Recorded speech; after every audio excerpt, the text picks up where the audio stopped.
افغان کډوالو ته د پاکستان د خبردارۍ دوام. انورالحق کاکړ وایي ناقانونه کډوال باید پاکستان پرېږدي. سلام درنو لیدونکو، ستړي مه شئ.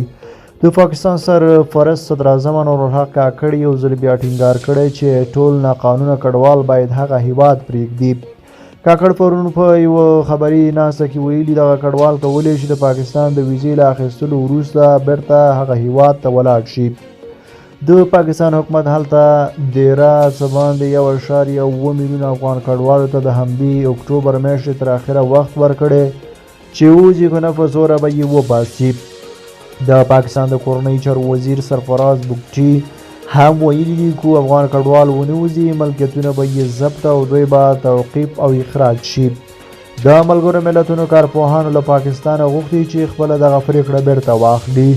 د طالبانو حکومت هم د پاکستان دغه پرېکړه ناعادلانه بللې ده. ویلي دي له سره دې غور پرې وکړي.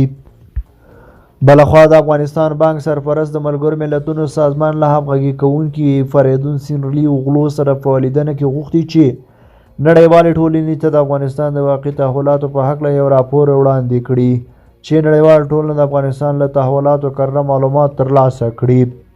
د افغانستان بانک په یوې خبرپاڼه کې ویلي چې په دې لیدنه کې د افغانستان د بانکي سکتور پر محدودیتونو، مالي او بانکي موضوعګانو خبرې اترې شوي دي. د ترانسپورټ او هوایي چلند وزارت مالیې او اداري مرستیال ویلي چین ته د خپل سفر پر مهال د الوتنو د زیاتوالي او د یو کمربند یوې لارې په پروژه کې د افغانستان ګډون او د چین ویزو ترلاسه کولو په اړه خبرې کړې دي. نوموړي ټینګار کړی دی چې اوس مهال د سترو اقتصادي پروژو د عملي کېدو لپاره زمینه برابره شوې ده.